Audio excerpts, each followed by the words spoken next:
자, 그러면 이쪽으로 이렇게 넘어와서 여기 보면은 아인슈타인의 기적계라고 이렇게 되어 있어요. 그리고 연도는 1905년도예요. 그때 아인슈타인이 중요한 역사상 중요한 논문 4가지를 써요. 그 4가지가 뭐냐면 여기에는 광전 효과라고 하는 거, 그리고 브라운 운동, 그리고 또 하나 특수상대성 이론, 그리고 질량 에너지 등가성이라고 하는 거예요. 근데 이때 아인슈타인은 어떤 입장에 썼냐면 여기 있는 것처럼 이때가 바로 그때인데 1904년 또는 이게 이 사진이 1905년 요 사이에 찍었대요. 하여튼 여기에 찍은 사진인데 그럼 이해잖아요. 그때 아인슈타인은 어떤 입장에 썼냐면 이때는 물리학계에 주류에 있지를 않았었어요. 주류에 있지를 않고 대학교를 졸업하고 취업을 못 해가지고 친구 아버지가 아인슈타인을 이렇게 추천을 해줘서 그래서 친구 아버지 도움으로 특허청에서 근무를 할 때였었어요. 그래서 과학계의 주류 입장에서 보면은 아인슈타인은 아마추어 물리학자였었어요. 근데 이런 아마추어 물리학자가 낮에는 특허청에서 일을 하고 그리고 시간이 날 때 물리학 연구를 했는데 이게 역사를 바꿔놔요. 인간 문명을 바꿔놔요. 자, 그리고 여기에는 하나하나는 실질적으로 보면은 만약에 노벨상으로 비유를 한다면 이거는 노벨상을 타고도 남았던 거예요. 다시 말해서 여기에는 광전 효과라고 하는 걸 바탕으로 해서 아인슈타인은 바로 여기 요때 이렇게 여기 있네요. 1921년도에 이 광전 효과라고 하는 거를 바탕으로 해서 노벨상을 받아요. 그리고 여기에 있는 사진이 거기에서 이렇게 노벨상을 수상할 때 공식 초상화 사진인 거예요. 자, 그런데 나머지 것도 그 못지않게 정말로 중요해요. 그 당시에는 나머지 특히 특수상대성 이론 같은 것들은 잘 이해를 못했어요. 그래서 특수상대성 이론 같은 거로는 노벨상을 줄 수가 없었어요. 그 당시로 본다면. 그리고 여기는 브라운 운동이나 질량 에너지 등가성도 좀 이따 설명을 들으면 알겠지만 여러분들이 입이 딱 벌어질 정도로 와 할 정도로 참 천재적인 아이디어예요. 여기는 아인슈타인도 어쩌면 뉴턴을 버금할 정도로 능가할 정도로 정말로 천재 중에 진정한 천재예요. 자, 그러면 여러분들한테 이렇게 아인슈타인 소개에 대해서는 간단하게 이렇게 마무리를 하고 자, 이제 광전 효과부터 잠깐 알아보죠. 아인슈타인은 1905년도에 여기 특허청에서 근무를 할 때 광전 효과에 대한 이렇게 논문을 써요. 근데 이거는 여러분들은 이 현상은 어떤 걸 생각하면 쉽냐면 구슬치기를 생각하면 쉬워요. 여러분들 구슬 있잖아요. 그래서 이렇게 구슬을 모아놓고 이렇게 던져가지고 그 원 위에서 튀어나가면은 그 구슬 내 거 하는 바로 그 구슬치기를 생각을 하면 이해하기가 쉬워요. 근데 여기는 이제 여러분들은 이제 그렇게 하면 구슬치기에 대해서 먼저 머릿속으로 상상을 해보고 여기에 본격적인 내용은 어떤 게 있냐면 바로 이거예요. 광전 효과라고 하는 자체는 어떤 거냐면 이 당시에 과학계에 금속 표면에다가 빛을 이렇게 쏘게 되면은 전자가 튀어나온다라고 하는 걸 알고 있었어요. 그거를 우리가 광전 효과라고 하는 거예요. 다시 얘기를 하면은 금속에다가 빛을 쏘면 전자가 튀어나오는 현상이 발견이 된 거예요. 그러면 물리학자들은 어떻게 하려고 하겠어요? 이걸 해석을 하려고 하겠죠. 근데 이게 해석이 안 되는 거예요. 왜 그러냐면 그 당시에 물리학자들은 다 맥스웰의 전자기파라고 하는 걸 이용을 해서 이 문제를 해석을 하려고 했었어요. 근데 여기를 해석을 해서 이걸 계산을 해보면은 운동량을 이렇게 조사를 해보면은 빛의 세기와는 전혀 무관하게 여기에는 실험 현상이 보이는 거예요. 다시 말해서 운동량을 조사를 해보면 빛의 세기와는 무관하고 단지 어디에 유관하냐면 빛의 파장에는 유관한 현상으로 보였던 거예요. 그래서 이 문제에 대해서 아무도 여기를 이해를 못하고 있었어요. 바로 이렇게 될 때 여러분들은 여기서 아인슈타인이 생각했던 방법에 대해서 생각을 해야 되는데 먼저 그러려면 여러분들은 파장이라고 하는 걸 생각을 해봐야 돼요. 먼저 파장이라고 하는 거는 이렇게 움직이는 것도 파장이에요. 하지만 파장이 이렇게 움직일 수도 있어요. 이런 거를 파장 또는 진동수라고 하는 거예요. 파장과 진동수는 서로 역수관계인 거예요. 그러니까 무슨 얘기냐면 파장이 긴 빛이라고 하는 거는 아무리 쏘여도 여기에 있는 구슬은 튀어나오지가 않는 거예요. 전자는 밖으로 빠져나오지가 않는 거예요. 그런데 진동수가 짧은 빛을 조사를 하게 되면은 그러면은 여기에 그 전자 자체가 튀어나오는 거예요. 그래서 당대 물리학자들은 어떻게 생각을 했냐면 세기라고 하는 건 이거예요. 쉽게 말해서 빛이라고 하는 거를 전자기파 입장으로 봤기 때문에 맥스웰의 전자기파 입장으로 봤기 때문에 이렇게 파장이 큰 빛이라고 하더라도 오래 그리고 또 하나 많이 노출을 시키게 되면은 여기에서 전자가 많이 튀어나올 거라고 예측을 했었어요. 근데 실제 실험 현상은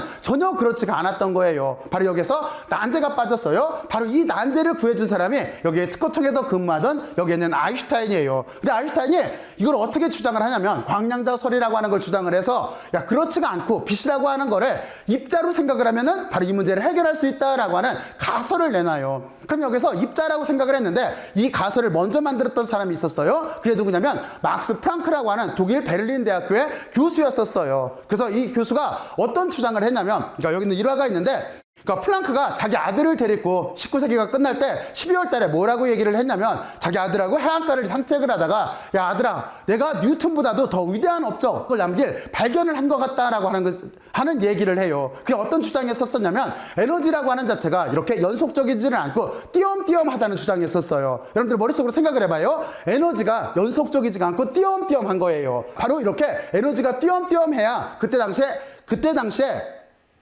상당히 난제였던 흑체 복사라고 하는 문제, 그 복사 에너지를 계산할 수 있다라고 하는 걸 프랑크가 발견을 해요. 자, 그렇죠? 바로 이렇게 돼요. 그런데 이거는 실제적으로 보면은 프랑크는 여기에서 띄엄띄엄하다라고 하는 것, 다시 말해서 에너지가 양자화되어 있다라고 하는 개념을 실질적으로 정확하게 이해를 못하고 있었어요. 그런데 5년 뒤에 바로 그거를 정확하게 이해를 한 사람이 여기에는 특허청에 있던 여기에는 아인슈타인이에요.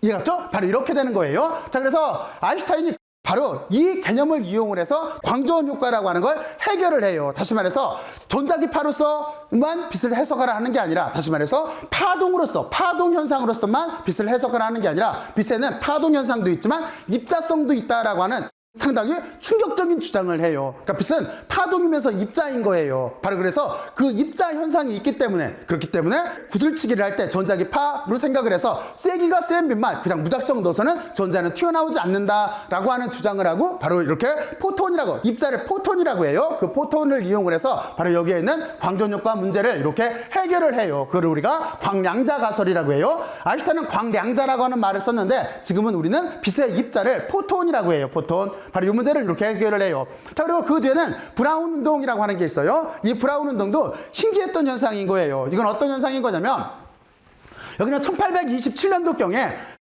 이 브라운은 식물학자였었어요. 식물학자가 상당히 놀라운 발견을 해요. 어떤 발견을 하냐면 우연찮게 현미경으로 물을 들여다보고 있는데 거기에 꽃가루가 있었어요. 꽃가루를 관찰을 하고 있었는데 그 꽃가루가 외부에서 아무런 에너지가 전달이 되지 않는데도 막 움직이는 거예요. 그래서 브라운이 이 현상을 학계에다 이제 보고를 했을 거잖아요.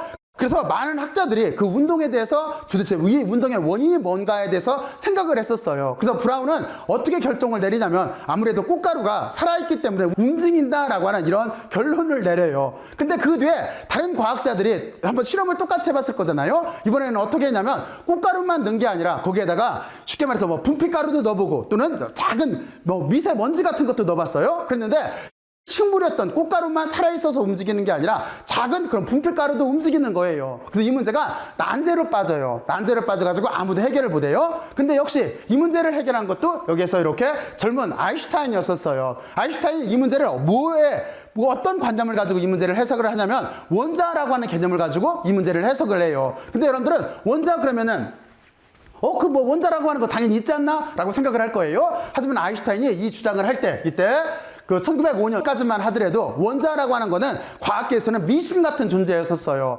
그러니까 무슨 얘기냐면 여러분들은 이미 그리스 시대 데모크리투스를 비롯해서 원자론자들이 있었다라고 하는 걸 알고 있어요. 하지만 어떤 문제가 있었냐면 이 원자를 관측할 수가 없었기 때문에 이 당시에 기술도 그렇고 현대도 마찬가지겠지만 원자라고 하는 걸 직접 눈으로 볼 수가 없었기 때문에 물론 현재에는 가상적인 모양을 찍을 수는 있어요.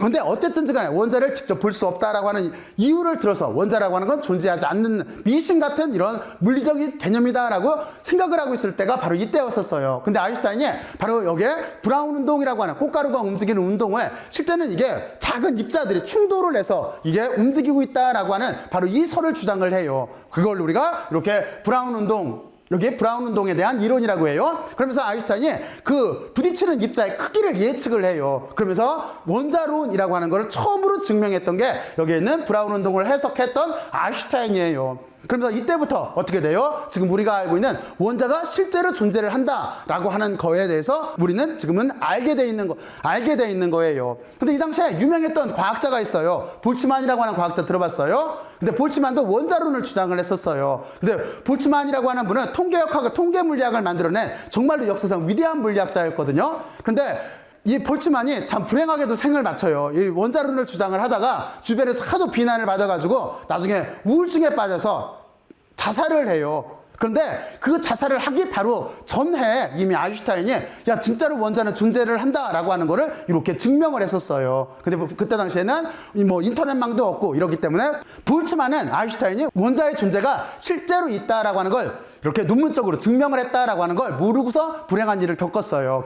겪게 됐어요. 자, 그러면 여러분들은 여기까지 이렇게 브라운 운동에 대해서 이렇게 설명을 마치고, 그리고 특수상대성 이론이라고 하는 거는 여러분들이 잘 알고 있을 거예요. 특수상대성이라고 하는 거는 우리가 물리라고 하는 걸 다룰 때 또는 자연을 다룰 때는 시간, 공간, 질량이라고 하는 걸 다뤄요. 그런데 이거는 무슨 얘기냐면 바로 가장 기본적인 차원, 시간, 공간, 질량이라고 하는 이 세 가지 차원을 완전히 바꾸는 개념인 거예요. 그러면 여기서 제가 지금 차원이라고 할 때 여러분들은 뭐 1차원, 2차원, 3차원 이런 차원도 있지만 또 하나 시간, 공간, 질량이라고 하는 것도 우리가 차원이라고 해요. 바로 그 개념을 완전히 바꿨던 게 여기 있는 아인슈타인의 특수상대성 이론이에요. 그래서 여러분들이 여기서 몇 가지 예만 들면은, 그러니까 이거는 물론 빛속도로 빠르게 움직일 때예요. 빛속도로 빠르게 움직일 때, 빛속도가 빠르게 움직이지 않고 천천히 움직일 때는 모든 것은 다 여기에는 우리가 지금 주제거리인 뉴턴 역학으로 다 소급이 돼요. 다 F 이퀄 ma로 이렇게 해결을 할 수가 있어요. 그런데 빛속도로 빠르게 움직이게 되면은 이때부터는 아인슈타인의 특수상대성 이론을 적용을 시켜야 되는 거예요. 그래서 여기 보면은 시간 팽창이라고 하는 걸 예를 들면은, 이거는 그러니까 시간이 빛속도로 빠르게 되면은 팽창이 된다는 소리인 거예요. 그러니까 시간이 늘어난다는 소리인 거예요. 여러분들은 아마 쌍둥이 영리라고 하는 걸 들어봤을 거예요. 그렇잖아요. 그러니까 똑같은 쌍둥이가 지구에서 있는데 한쪽은 우주선을 타고 먼 별을 갔다가 이렇게 돌아오고 한쪽은 지구에만 있었어요. 그랬는데 갔다가 돌아오게 되면 서로 어떻게 돼요? 시간이 다르게 흐르는 거죠. 태어날 때는 같이 태어났을지 몰라도, 그런데 지구에 있던 쪽은 나이를 많이 먹었을지 몰라도, 쉽게 말해서 만약에 20살 때 서로 이렇게 갈라졌다라고 한다면 이쪽에 있던 사람은 나이가 80살이 먹었는데 우주여행을 하고 이렇게 돌아온 쪽은, 그러면 이쪽은 뭐 30살밖에 안 먹었다. 바로 이 얘기인 거잖아요. 아직도 젊다라고 하는 이거잖아요. 바로 그런 내용들이 여기에는 아인슈타인의 시간 팽창이라고 하는 여기에서 이렇게 나오는 개념들이에요. 그리고 또 하나, 빠른 속도로 움직이게 되면 길이 자체는 수축하게 돼 있어요. 길이는 수축하게 돼 있고, 질량이라고 하는 자체는 어떻게 되냐면 질량도 무한대로 늘어나게 돼 있어요. 바로 이렇게 우리가 시간, 공간, 질량이라고 하는 이런 디멘전을, 이런 차원을 여기는 아인슈타인이 완전히 바꿔놔요. 이게 왜 중요하냐면 뉴턴은 어떻게 생각을 했냐면 시간, 공간이라고 하는 거는 절대적이라고 생각을 했어요. 하지만 아인슈타인은 그렇지가 않고 상대적이라고 생각을 했던 거예요. 자, 그러면 여러분들은 이렇게 간단하게만 이해를 하고, 물론 여기도 자세한 설명은 나중에 아인슈타인에 대해서 전문적으로 이렇게 얘기를 할 때, 주인공이 아인슈타인일 때 바로 그때 얘기를 해줄게요. 자, 그리고 또 하나가 여기는 여러분들이 잘 알고 있는 식인 거예요. 질량 에너지 등가성이라고 하는 거, 그렇잖아요. E = MC 제곱이라고 하는, 여기는 MC 스퀘어라고 하는 이 식은 아마 뉴턴의 F = ma 못지않게 여러분들도 아마 보편적으로 많이 알고 있는 식일 거예요.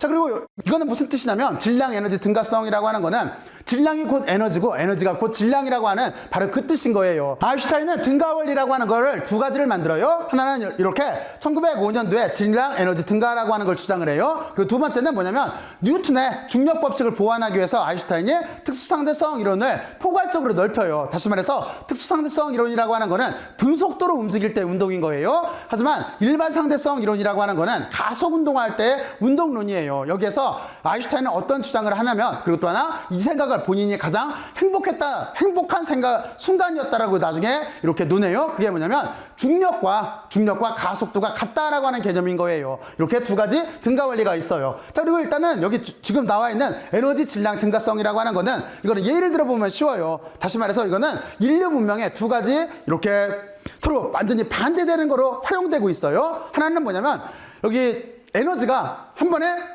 빨리 분열이 되게 되면은, 이건 뭐예요? 원자가 빨리 분열이 되게 되면은, 맞아요. 바로 이게 핵폭탄을 뜻하는 식이기도 해요. 하지만 이거를 우리가 중성자를 천천히 쏴서 그 원자를 천천히 붕괴시키면은 다시 뭐가 돼요? 바로 이거는 핵 발전소가 되는 거예요. 바로 여기 여러분들이 이 식을 이용해서 인간은 원자력 발전소도 만들 수가 있고, 그리고 또 하나, 그러면 안 되겠지만 핵폭탄도 만들 수가 있다라고 하는 게 여기 있는 이 식에서 나온 개념이에요. 다시 말해서 여기는 에너지와 질량은 서로 같아요. 하지만 이쪽에 보면은 C의 제곱이 있어요. 하지만 이 C라고 하는 거는 여러분들이 뭐 그 빛속도 알고 있겠죠? 대략 보면은 3 곱하기 10의 8승이에요. 그렇죠? 그러면 여기가 제곱이 있기 때문에 16승이 되는 거죠. 그러니까 작은 질량도 무시무시하게 큰 에너지를 만들 수 있다라고 하는 게 바로 이 뜻인 거예요. 자, 그러면 여러분들은 이렇게 아인슈타인과 뉴턴의 기적의 해를 서로 비교를 해봤어요. 자, 그래서 여러분들은 다시 앞쪽으로 이렇게 넘어와서 여기 뉴턴의 기적에서 했던 일에 대해서 여러분들이 한번 이렇게 여기를 꼭 한번 정리들을 해봐야 돼요. 그리고 다시